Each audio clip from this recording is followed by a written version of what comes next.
de prix se réduit entre Colruyt d'un côté, Carrefour et Delhaize de l'autre. Voilà ce qui ressort des derniers chiffres compilés par Pink Price. Là où Colruyt était parfois à 10% moins cher que Carrefour et Delhaize, l'écart s'est désormais réduit à 5%. Et tant qu'on est dans les supermarchés, arrêtons-nous sur cette question que tout le monde se pose en ce moment.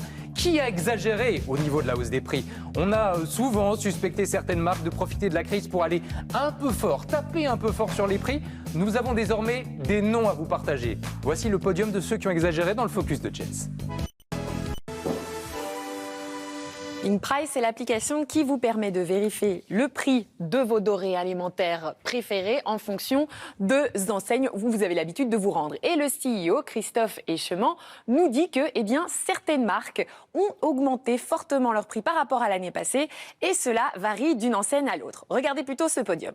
Sur la première place, vous avez Lu qui est 32% fois plus cher que l'année dernière. Sur la deuxième place, vous avez Hack, les légumes en bocaux, qui lui affiche plus de 30% d'augmentation de ses prix. Et enfin, en dernière position, Iglo, les fameux surgelés que tout le monde connaît. Alors, où, dans quelles enseignes peut-on retrouver cette augmentation de prix? Eh bien, la plus forte, c'est chez Colruyt. Pourquoi?